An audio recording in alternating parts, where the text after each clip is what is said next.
وشوية ما شاء الله.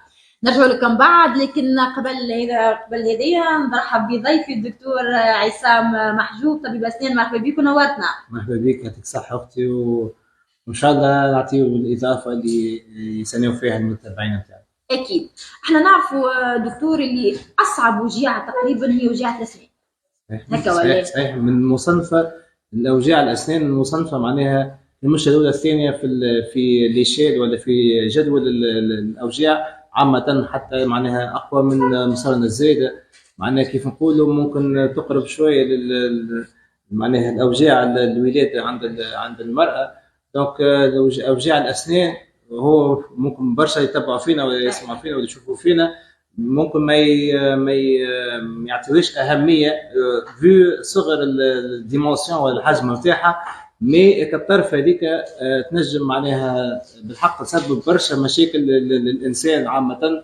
واحنا في اللونجاج نتاعنا نقولوا لاغاج دي دون، ولا هي اوجاع معناها التوب، معناها هذه اوجاع التوب، حتى المسكنات ما يوقفوش. ما عادش دونك هذه معناها اكيد. فما حتى حد تصور دكتور ما عاناش في مرحله من حياته من وجع زرسه ولا معناها نعرفوا اللي هي وجع كما كنت تحكي دكتور، يعني تعادل تقريبا. اني ما عنديش المعلومه كيف من عندك توا الام المقعد عند المراه، يعني وجع كبيره معناها بالحق في الليشين نتاع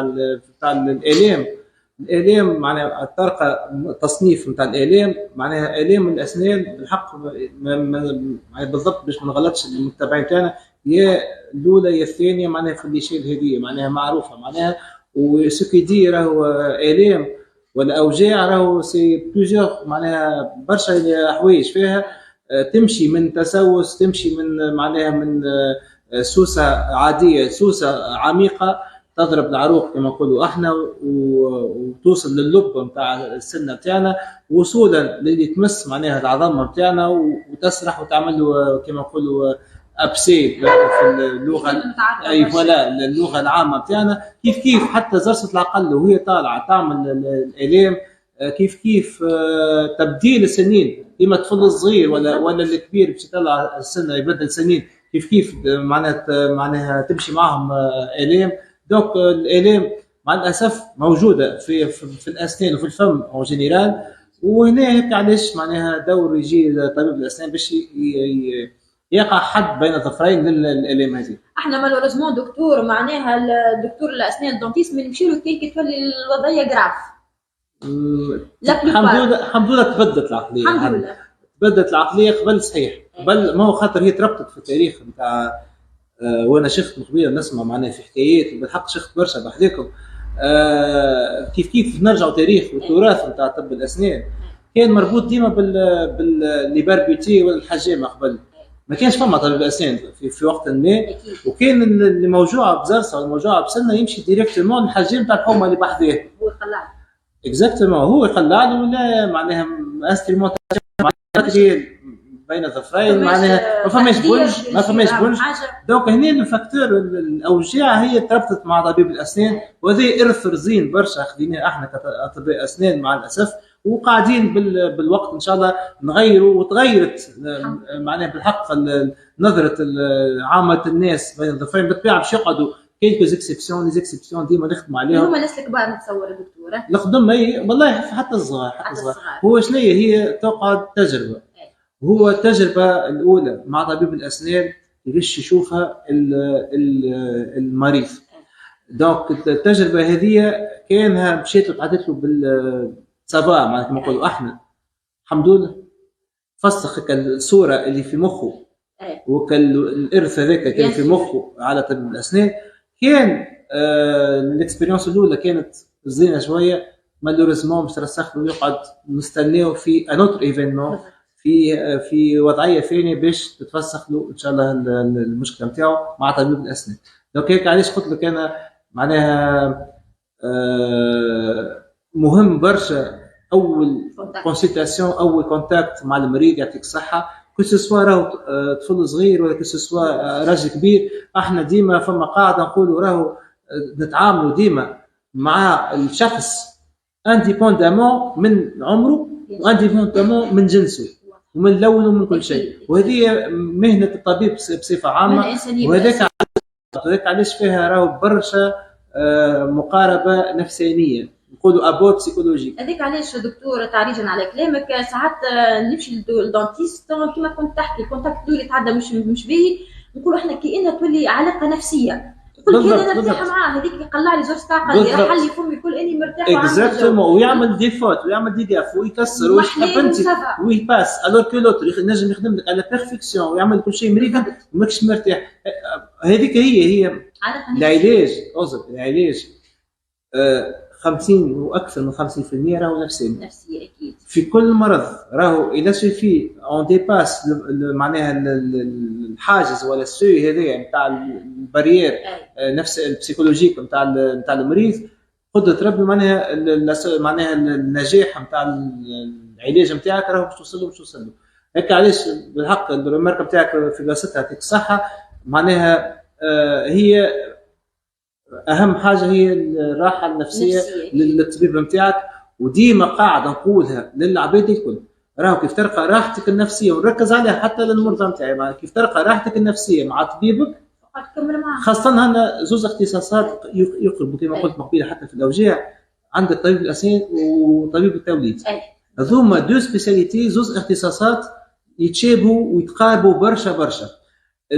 كي ترتاح لطبيب الاسنان وطبيب التوليد، انا نصيحتي هاو نزيد نعاودها ما تبدلوا، على خاطر راك مالوريزمون بعد مش تطيح في كومباريزون، بعد مش تطيح الاخر يا كان يعمل لي كذا، الاخر كنت مرتاحه ما وجعنيش. كلمه دكتور ايده سايسه ولا سايسه نفس البونج نفس نفسيه هيك. شنو ديما ننصح اي انسان، ديما ننصحه كان مرتاح تريز امبورطون راهو انديبوندامون من لاكت، ما يهمنيش واش عمل له بالضبط، مي مرتاح مع طبيب الاسنان ولا طبيب التوليد، خليني في اختصاصي طبيب الاسنان، راهو ما تبدلوش. هذه نصيحتي. فهمت؟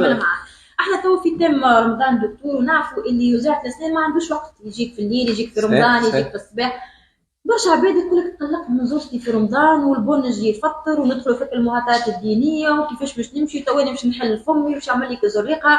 كومون سا سباس في رمضان؟ كيف فما قلق هكا اكثر من العاده في رمضان بالنسبه لك دكتور؟ عملت دي ريشيرش وفما فقهاء في الدين وخير مني ومعناها ويفهموا خير مني، مش انا مش نعم مي الزبده معناها اللي خرجوا به الفقهاء هذوما واهل الاختصاص اللي البونج ما يفطرش ديجا، هذه معناها معروف. وعندك حكان السنين ما يفطرش، هذوما حاجتين معناها بالحق انا معناها متاكد، انا شخصيا متاكد منهم صحيح. دونك حلينا وقرينا برشا مراجع وكل شيء وشفنا اللي هما زوز نقاط هذوما معناها مريكلي. دونك كيف انا نقول البنج ديجا، خلينا نركز على البنج ما يفطرش، ونعرف علاش ما يفطرش. مش نعطيك علميا انا علاش ما يفطرش، على خاطر دو ان البنج موضوعي يتحط في بلاصه ويمشي على روحه، ماهوش باش يدور في الدوره الدمويه نتاع جسم الانسان. دو ان دو النقطه الثانيه اللي ما فيش مغذيات، ما فيش دي نوتريمون، دونك مش باش يغذي الانسان، دونك فين باش يفطر مثلا؟ دونك ما يفطرش. دونك هذوما هذا علميا واضافه للمراجع الدينيه معناها اللي تقول اللي هو البنج معناها ما يفطرش. دونك هنا فماش علاش مسكين المريض نتاعنا باش ينزل على روحه ويتحمل وجيعه ماهوش قدها في الاخر ويقعد يستنى بالنهار ولا لليل ولا جينيرالمون في الليل مش يرقى بالضبط، مش يرقى باش يمشي معناها للاستعجالي ولا حاجه، مش يعطيه شويه مسكنات واللي هي باش يرجع من الغدوه الصباح نفس السيكل باش يرجع وترجع مره اخرى. دونك هذه معناها النقطه نتاع البنج نتاع لي سوان عند الدونتيست، ديما نحكي عليها. راهو لي سوان كلهم عند الدونتيست في خلال شهر رمضان ils sont permis، ما عدا بالطبيعه هو صحته ما تسمحلوش، هذيك حكايه اخرى. ثم دبدنات ما ينجمش يسيبورتي البنج، هو ديجا الشخص هذايا تلقاه حتى في الافطار يتقلق من البنج معناها يزيد عليه فاكتور اللي هو صايم واللي هو كرشه فارغه واللي هو بلوز او موا فراجيل حتى في مخه. دونك هذاك ماذا بيك ايفيتي معناتها تعطيه مسكن يصبر به بعد رمضان ولا بعد الافطار، كان فما دونتيست يخدمها في الليل. فهمت؟ هذيك لو كا باغ كا معناها كل حاله عندها الواحد التريتمون كيفاش نستعملوه. سينو معناها اليوم والحمد لله معناها بالتطور العلمي اليوم كيف يقول لك انا مثلا تزرع سنه بلاش جراحه. اليوم كيف نقول لك انا تعمل جراحه بلاش دم وبلاش توجيع اللي هو باللازر. انا هنا انا حكيت لك على حاجه اللي هي الامبلون صحيت بلاش جراحه تسمى تكنيك فلابليس. هذه حاجه معناها لا فما لا دم لا غروز لا وجيعه لا حتى شيء، جست نحل فمي وكهو تحل يعمل تكنيك هي طويله ما غير باش ندخل في التفاصيل. ووصولا للجراحه اليوم بيوزو حتى متوسطه مش رزينه نجموا نعملوها بوسيله الليزر. هذا الليزر معناها نظيفه، نقولوا جراحه نظيفه. نعملوا مثلا جدي نابورت كوا مثلا غب اللثه منفوخه وباش نقصوا في اللثه. الطريقه القديمه بتاعنا واللي نستعملوا فيها حتى تو نقصوا مثلا بالاله حاده. دونك نقصوا اللثه هذيك مش حتى الوجاعه اون ميتريز معناها بالبنش. المشكل في الدم.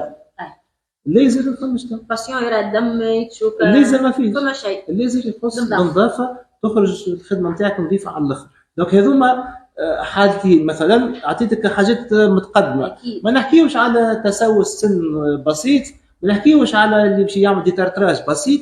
اما كون بسم الله علينا باش يبلع الماء بالطبيعه الاعمال وبالنيات زاده مش هو شاد دبوزه الماء بيشرب فيها أكيد. كان زلقه الطرف معناها انا هنا مش انت مسؤول صحيت مش هو حتى هو مسكين مش مسؤول زاد الميت نتاعنا فهمت. ومش هذيك اللي مش تفطروا اكيد بيناتنا ما فهمت. دونك هذوما لي كيلك رومارك اللي خلال شهر رمضان اللي هي خاصه بشهر رمضان. سينو كما قلت لك كيف راهو كيما شهر رمضان كيما سير ايه نأكدوا على نظافه الفم والاسنان. دكتور بربي في احنا ثم برشا يقول لك عندي جونسيف معناها انفلامي معناها كي نحك سنيني يطلع لي الدم. هذيك ديجا انا كيف حكيت لك على الليزر هذيك مرض ثلاث. عندنا حاجتين في الفم والاسنان. عندنا سنين اللي نعرفوهم الناس الكل تسوس والسنين وين موجودين في اللثه. هي اللثه هي القشره الخارجيه احنا نقولوا لها بارودونت. عندنا دون اي بارودونت. الدون هي السنه والبارودونت هو كل ما هو حول السنه من عظم اللي هي مغروسه فيه السنين وصولا لللثه اللي هي القشره البرانيه اللي هي ورديه روز بلوزوما تبدا منفوخه كما قلت انت تبدا حمراء تورجيسونت حمراء دم معناها راهي منفوخه راهي مريضه. دونك كان علاش عملت المقدمه هذه باش نقول للي يتبعوا فينا اللي عندنا زوز مشاكل في الاسنان. نقولوا تو عندنا مشاكل في الفم سامحوني مشاكل في الاسنان ومشاكل في اللثه دو شابيتر صحيح. فما حوايج اخرين امراض اللسان امراض اللحمات اللي هم يدخلوا اختصاص اورال اكثر من دونتيست. فما زروس العقل كيف في حد ذاته هذوك مشكل بالضبط. دونك فما عندنا برشا مشاكل اخرين مي خلينا نلخصوا. عندنا يا اما مشكل في الاسنان يا اما مشكل في اللثه وهنا كل حاجه عندها البروتوكول وعندنا شنو نعملوا لها بالضبط باش نوقفوا زوز فهم اوجاع. دونك باش نوقفوا المشكله نتاعنا. تفضل. شنو نصائحك تو حسب اذا حسب ما فهمت الدكتور اي انسان معناها عنده زرصه توجع فيه زرصه العقل والا مسوسه ما يستناش معناها حتى بعد رمضان يمشي للدونتيست على روحه وتقوموا بالعمليه تعملوا له البنج. ماهوش معناها لا يفطر لا حتى شيء البنج تمشي تقوم بالعمليه تمشي عليك في الافطار حسب ما فهمت. العمليه بين ظفرين عشان باش ما يقولوناش حوايج اخرى. لا ديما قلت لك جراحه بسيطه الى جراحه متوسطه اكيد. جراحه العميقه راهو انا جو بونسي باش نعملها بعد رمضان اكيد باش تبدا واضح. احنا نحكيو على زرصه مسوسه لهنا يقول لك الوجيعه خلع زرص عقل كانوا اني با معناها بالجراحه كما نعرف انا معناها تبدا راقده وتحت الغب. انا ننصح باش نخليها بعد رمضان مثلا تبدا واقفه في الاركاد معناها في الفم كيما وخيانها هذيك تولي زرص عقل عاديه. لهنا انتم عندكم سدد نظر دكتور ما هو زاد صحيح هو اللي باش يحدد الحاله لهنا معناها من ناحيه العموميات بالضبط صحيح. دونك هذيك علاش قلت لك تفرق معناها الوضعيه نتاع الجراحه والجراحه العميقه ديما خليها بعد رمضان. انا هذا باش نكون فاهم فيها وباش من واحد ما يركبش على ظهره. واضح كلامك واضح والمعلومه يعني بلغتنا الدارجه واللغه المبسطه والمعلومه اكيد وصلت للمشاهدين. شنو نصايحك للعموم الصايمين؟ عموم الصايمين ها باش نقول لهم ساعة النظافه من الايمان وريحه الفم مهمه جدا للنظافه تاع الانسان. اهم حاجه في الليل بعد السحور نحكوا سنين. هذه اهم نقطه. انا علاش؟ خاطر حتى في سير الايام خارج شهر رمضان، في سير الايام بعد العشاء واخر وجبه يا سيدي، مش العشاء خاطر فما شكون يتعشى بعد زيد ياكل بعض. بالضبط، يعطيك الصحه. اخر وجبه ياخذها يحك سنيه من بعد ويرقد فمه نظيف. سي تري امبورتون، خاطر خدمه الجراثيم كلها تصير في الليل، كو سوا في السنين كما حكينا، كو سوا في اللثه. معناها كان عنده معناها تسوس ولا انتفاخ في اللثه ولا ابسي ولا ايش تحب انت، تيران فافورابل في الليل، تيران فافورابل يعطيك الصحه في الليل. دونك هذه القاعده رقم واحد. والقاعده رقم اثنين، بعد كل وجبه ياخذها الصائم يحك سنين. بالطبيعه هذا مش يكون في الليل، في الافطار. في الصباح هنا نعرف ممكن برشا مش باش يعطيوني ظنهم بتاتر ولا مش يشكوا شويه. في الصباح انا شخصيا نعمل هكا وعلى نيتي نحك سنيه قبل ما نخرج الصباح من الدار. سي تري امبورتون، حتى الانسان ماشي يخدم صحيح، خاطر مش صحيح سيرتو خدمتنا حساسه، مش تقابل الناس تحكي مع المريض نتاعك، زاد انسان لازم يحترم اللي هو يتعامل معه. دونك هذه انا نحك سنيه. وبعد بالطبيعه زاد كيف الدونتيفريس ما فيش دي نوتريمون، ما فيش مغذيات، ماكش باش تبلعوا. دونك باش نرجعوا نفس الموضوع نتاعنا نتاع البنج تاع قبيله. دونك انا شخصيا نعتبره ما يفكرش.